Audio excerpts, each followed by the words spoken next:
Stuart, injuries have obviously affected this team selection for Wales. I think 6 missing from the victory over them in last year's Six Nations. But what have you seen from the group in the last 10 days here at Penny Hill Park to give you confidence for the Wales game?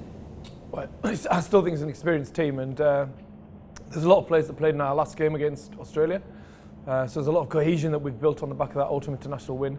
And obviously the players coming in are in form. So, you know, the likes of Jonathan Joseph, for example, is an in-form player. Excuse me. And he's really coming in a strong impact. Talk to me a bit about some of the new combinations you've got. Luther Burrell and Jonathan Joseph in the centres. Tell me a bit about how that combination will work. Yeah, I mean, Luther's obviously had a great Six Nations last year. We brought him in for this particular game for his gain line presence. Obviously, you know, his ability to get across the gain line, his ability to stop people on the gain line. He was unfortunate in the November internationals, the QBEs, that he was unavailable with a hand injury, so we couldn't really consider him. But this time around, we feel it's the right time to bring him back into the team, and I'm sure he'll give us that go forward that we need. Jonathan Joseph, he's been in blistering form, hasn't he, for Bath this season? Yeah, he's confident. He's got a good kicking game. He's a good organiser. He obviously got an outside break. He's got pace. You know, he's playing in a good Bath side that's playing well. So I think he deserves his chance. He's played for us before, obviously.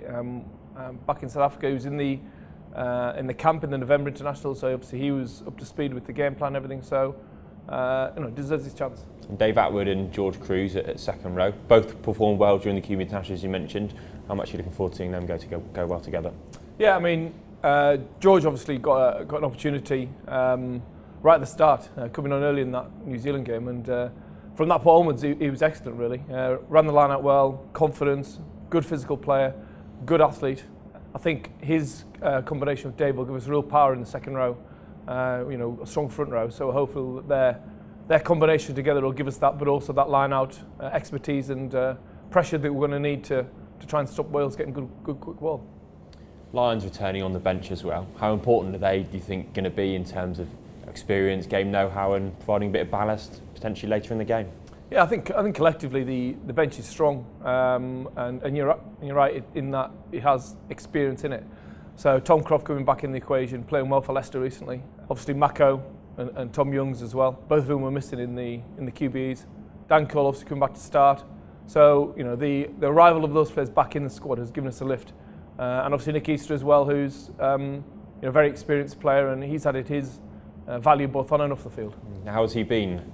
Going around, he told me the other day he's been outstanding in training. Yeah, no, he's been excellent. I mean, he picks things up quickly. So it is slightly different attacking system and defensive system from what he's used to at Harlequins, but he's a bright rugby player, and he's got up to speed very quickly, and obviously experienced. 47 caps. He's played against Wales many times, and hopefully his contribution off the bench will be vital. Last time I think 10 players were making their first appearance at the Millennium Stadium. This time it's 8 players. How much is the Millennium Stadium going to be a factor, do you think, in the result? Well, I mean, we'll wait and see at the end of the day, but it's a fantastic stadium to play in. You know, I was there for the European Cup final, and that was an unbelievable occasion. So it's a great stadium to play in. They've also got a new pitch, so it's going to be a fast game. Obviously, the atmosphere will be excellent as always, but it's not about the stadium that wins the rugby games. It's about your players and how you deal with the pressure the opposition put on you. You know, we've got a world-class team against us, full of British Lions, cohesion. They've got strike players across the field. So the stadium's one thing, but actually it's the players that make the stadium. As you say, it's about playing a rugby match, not playing the occasion. Is that the mentality you've got to get into the players?